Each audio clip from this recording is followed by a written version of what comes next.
Chez Asapwork, on pense que ceux qui font du BTP au quotidien sont ceux qui en parlent le mieux. C'est pourquoi nous avons décidé de leur donner la parole. Des parcours uniques, des galères, des fiertés, racontés par ceux qui construisent du vrai. Bienvenue sur Fondation, le podcast du terrain.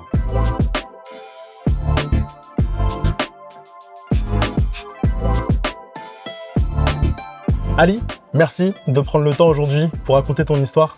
Ça fait extrêmement plaisir. Ce qu'on va faire dans un premier temps, c'est que tu puisses raconter un petit peu ton enfance, d'où tu viens. Déjà, je suis de M. Traoré Stanislas. Et voilà, je suis né en Côte d'Ivoire, précisément à Séguéla. Ok. J'ai vécu mon enfance à Abidjan. À Abidjan. Jusqu'à l'âge de 15 ans. 15 ans? Ouais. Ok. Et qu'est-ce que tu faisais au début comme études ou petit travail? Comme tout jeune en Côte d'Ivoire, j'étais étudiant de la classe de CP1 jusqu'en terminale. Je me suis arrêté et j'ai eu des difficultés qui m'ont empêché de continuer les études. Qu'est-ce que tu retiens un petit peu de ton enfance là-bas en Côte d'Ivoire?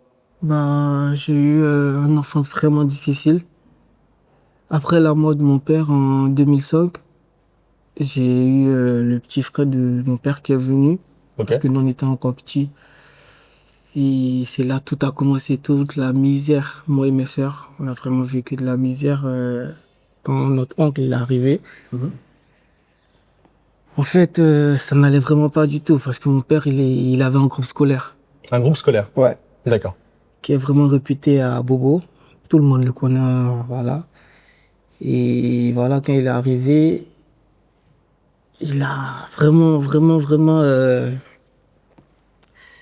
tout serré. Il a vraiment, je sais pas comment je vais le dire, mais il nous a vraiment fait vivre de la misère. Ok. Surtout moi, parce que j'étais le seul garçon de mon père. Donc, en fait, il m'a mis dehors. Pour éviter les détails, tout et tout. Il m'a mis dehors. Je vivais dans la rue avec un de mes potes. Et du coup, il y a une de ses cousines qui avait appris que, j'étais dehors. Donc là, elle a essayé de rentrer en contact avec moi. Et je suis allé la voir. Elle a décidé de venir vivre avec elle. Mhm. Et quand l'oncle en question, il a su que j'étais chez ma tante, il a appelé la tante, ouais, il faut que tu le mettes dehors parce que c'est pas quelqu'un de bien, tout ça. Il racontait des films sur moi, en fait. Et toi, tu me disais tout à l'heure que tu faisais des petits boulots chez Total, c'est ça? Ouais, j'ai travaillé à Total avec le deuxième petit frère de mon père. Ok. Et qu'est-ce que tu faisais à ce moment-là? Je faisais que de lavage de voitures. Lavage de voitures. Ouais. Ok. Et de là-bas aussi, mon oncle, lui, il m'a chassé un petit peu. Donc, je ne sais pas si je dois le dire chasser ou pas, mais quand son frère il est venu me trouver là-bas, ouais. Il a dit à son petit frère, il faut que tu le chasses, quoi. Il peut pas rester là, c'est pas quelqu'un de bien. Et à quel moment tu décides de quitter ton pays pour aller en France? C'est quand j'ai commencé à bosser avec un grand à moi, j'ai commencé à toucher un petit peu d'argent. D'accord. T'as vu? Donc là, j'ai vu, les études, c'est mort. Pour s'en sortir, je vois tout le monde, ils prennent la route pour venir en Europe. Comme on nous dit, étant en Afrique, l'Europe, c'est l'Eldorado, t'as tout ce qui est beau ici. Mm-hmm. Donc, je me suis dit, là, je vais essayer de me concentrer un petit peu, essayer d'économiser et me lancer par la voie de la Méditerranée pour rentrer en Europe. Et comment t'es passé du coup? À quel pays en fait tu t'arrêtes et tu prends le bateau? Ouais, mais en premier lieu, je suis passé par le Niger, le 1er septembre 2016, le jour de mon anniversaire en plus. Le jour de ton anniversaire. Ouais. T'avais du coup 16 ans? C'est ça. 16 ans. Donc je prends la route le 1er septembre à la gare de Niger. Je prends le car. Il nous laisse à la gare du Niger. Mm-hmm. Là-bas, il faut prendre un pick-up pour rentrer en Libye. C'est là la traversée du désert. Qui doit être interminable. Vraiment, il y a des gens qui meurent sur la route, voilà. C'est vraiment pas facile. Arriver en Libye, là-bas, il faut faire la traversée de la Méditerranée pour rentrer en Italie. Donc j'ai fait tout ce parcours en 1 mois. En combien de temps? En 1 mois. 1 mois? Ouais. Et t'arrives en Italie, et de base, c'était l'Italie qui était prévue ou tu savais que tu voulais aller en France? De base, moi, je voulais vraiment quitter la Côte d'Ivoire. C'était m'en sortir. Voilà. Oui, d'accord. Et quand j'étais en route, j'ai ma grande sœur, la plus grande qui est ici, qui a appris que j'étais en route. Donc, elle est rentrée en contact avec moi. Elle m'a dit, tu rentres, arrivé, on va t'aider à rentrer en France. Les démarches. Ok. Donc, arrivé en Italie, je l'appelle, bon, voilà, je suis entré et tout et tout. Elle me dit, ok, et voilà, elle essaie de chercher quelques contacts. Une semaine après, je rentre en France. T'es où en France? Dans quelle ville? On est descendu à Villeneuve-Saint-Georges. Mais ma sœur, elle habitait à Sarcelles. Ok, très bien. Donc, arrivé chez ma sœur, on connaît rien en France, on est des nouveaux, voilà, on sait pas quoi faire. Parce qu'à aucun moment donné, tu pensais que tu allais être électricien à un moment donné. Jamais. Et comment c'est arrivé en fait, le moment où tu dis, ok, je me lance dans l'électricité? C'est venu par hasard? C'est quelqu'un qui t'a orienté? Ouais, c'est quelqu'un qui m'a orienté, que aujourd'hui je le remercie vraiment. Ok, comment il s'appelle? Voilà, monsieur Mami. Monsieur? Mami. Mamie, monsieur Mamie, je vous remercie. Je le remercie vraiment, même jusqu'à aujourd'hui, il est toujours derrière, il est toujours derrière. Ok. Passe à la T'accompagne, il maison te comme suit. il est comme un père pour moi, lui. Parce que ce monsieur, du coup, était électricien?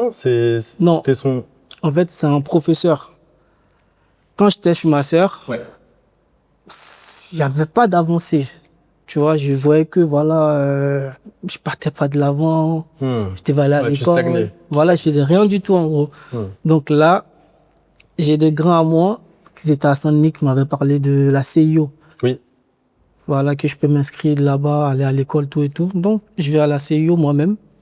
J'essaie de prendre des informations, tout et tout. Parce que quand tu arrives en France, en fait, tu es mineur et donc, en fait, tu es livré un peu à toi-même. Donc, c'est là où tu rencontres cette personne. C'est ça. Et arrivé à la CIO, voilà, j'essaie de me renseigner un petit peu, me demander qu'est-ce que je voulais faire comme métier, tout ça. Moi, je dis, je vais être footballeur.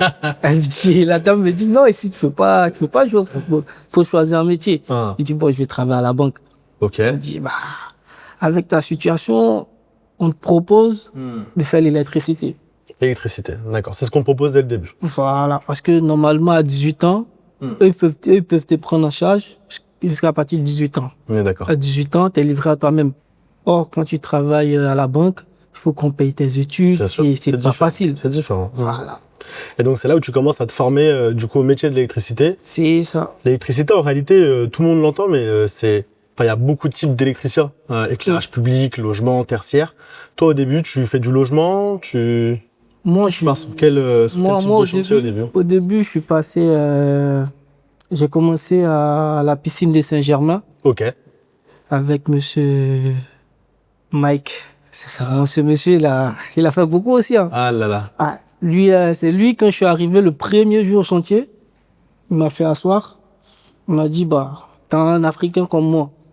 Parce que lui, c'est un Congolais, monsieur Chef Mike. Moi, je l'appelle Chef Mike, en fait. Il m'a dit, t'es un Africain comme moi. Je vais pas te mentir. Apprends ton boulot. L'argent, ça viendra après. C'est ce qu'il m'a dit. Ces paroles qu'il m'a dit, c'est toujours dans ma tête. C'est resté ancré. T'as vu? Et voilà, j'ai appris avec lui petit à petit, seconde, j'étais en stage. Après, la première, je suis en alternance dans la société où il était avec, qui s'appelait Établissement Clémenceau. D'accord. Et voilà, la terminale, toujours en apprentissage. Ok. Après la classe de terminale, là, je travaillais à mon propre compte. En tant que j'avais une petite micro-entreprise. Voilà, je travaillais à mon propre compte et voilà, je voulais voir un petit peu comment ça se passe l'entrepreneuriat. Ok. Après le Covid est arrivé tout et tout, donc voilà, j'ai abandonné. Je suis allé re-signer avec une autre boîte en CDI. C'était CDI. C'était quoi le nom de la boîte si c'est pas indiscret? Socomelec. Ok. Et là, tu fais combien de temps là-bas? Je fais que 1 an. 1 an. Ouais. Ok. Et après ces 1 an, qu'est-ce qui se passe? Après ces 1 an, le feeling n'est vraiment pas bien passé avec la boîte parce que j'avais des collègues qui avaient des propos racistes envers moi. Super. Donc, le feeling s'est pas bien passé. Après, voilà, après les 1 an, j'arrête. Moi-même, j'ai demandé à arrêter. Et j'étais à la maison. J'ai un intérimaire de ASAP. Ok. Avec qui je collabore bien, qui m'appelle. Je dis, bah voilà, moi j'ai arrêté mon CDI, donc je suis à la maison pour le moment. Après, tu voulais pas reprendre tout de suite ou tu voulais... Non, je voulais pas reprendre tout de suite. Tout de suite, d'accord. Je vais attendre un petit peu, après voilà, je vais essayer de voir... créer une boîte ou aller rechercher un CDI, je vais voir. Et donc c'est un intérimaire qui te dit, il y a en fait une agence d'intérim. C'est ça. Qui te propose une mission et il vient de me rejoindre. Non, il est venu au départ, on était en train de changer, on causait de rien, de tout. Que voilà, je lui ai expliqué un peu la situation, il m'a dit, bah, t'es bon en électricité. Voilà, tu nous montrais des trucs sur le chantier, tout ça. Moi, je suis à ASAP. Je peux parler de toi à ASAP. Là-bas, ils respectent les gens, ils sont bien et ils payent très bien. Toi, à ton niveau, c'est vraiment, ils vont bien te payer. Là, il dit, bah, je veux pas, parce que là, ce que j'ai vécu avec Socomelec, j'ai pas envie de me mettre dans un truc. Il dit, non, viens, moi-même, je suis là-bas, tu vois. Je dis, ok, vas-y, on essaie. Comment il s'appelle, cette personne? Comment ça s'appelle? Ismaël. Ouais. Ok. Et du coup, voilà, j'étais là le lendemain, Amayas m'appelle. Il me dit, voilà, si t'es disponible pour un entretien, tout ça. Et je dis, ok, pas de souci. Bah, je fais, ouais, Amayas, on essaie d'échanger un petit peu, tout ça. Et après, je crois, quelques jours après, même pas une semaine, hein, quelques jours après, bah, il me dit, bah, j'ai un contrat pour toi. Et c'est quoi les premières missions que tu as fait là-bas? Bah, j'ai travaillé à SPI Batignolles, à la banque UPS ou UBS en tout cas. Ouais, ok. À Paris 8. Ok. Là-bas, j'ai commencé avec ASAP. Ça s'est très bien passé. Je suis resté jusqu'à la fin du chantier. Ça a duré combien de temps, ça? J'ai fait 3 à 4 mois, ouais. Ok. Après ça, dès que j'ai fini avec SPI Batignolles, directement, il a trouvé une autre mission avec Satellec de Viry-Châtillon. D'accord. Là, j'étais là-bas, j'ai bossé à Viry-Châtillon. De Viry-Châtillon, ils m'ont dit, bah, il faut que je parte au Sénat travailler, ils avaient besoin de personnes. Je suis allé là-bas aussi, j'ai travaillé. La mission était finie. Je me suis reposé au moins 2 semaines. Après, encore, Mayas m'a trouvé une mission avec Athénium. Ok. J'ai bossé un petit peu avec Athénium au laboratoire de Créteil. Là-bas, je suis pas arrivé au début, j'étais au milieu du chantier, mais je suis resté jusqu'à la fin du chantier. Ok. Qu'est-ce que tu retiens de toutes ces expériences aujourd'hui dans l'électricité? Bah, ça m'a permis d'apprendre beaucoup de choses que j'ignorais et que je connaissais vraiment pas du tout. Et après aussi, bah... Et qu'est-ce que moi je peux te souhaiter pour la suite? Ah, c'est la question, hein. La question piège. Qu'est-ce que je peux te souhaiter? Qu'est-ce qu'on peut tous te souhaiter? Bah, de travailler encore, de me donner à fond comme d'habitude et voilà, de rester à vie à ASAP, ouais. Ok, oui, pourquoi pas. Merci beaucoup en tout cas, et je te souhaite beaucoup de succès pour la suite. Merci. Ciao. Ciao.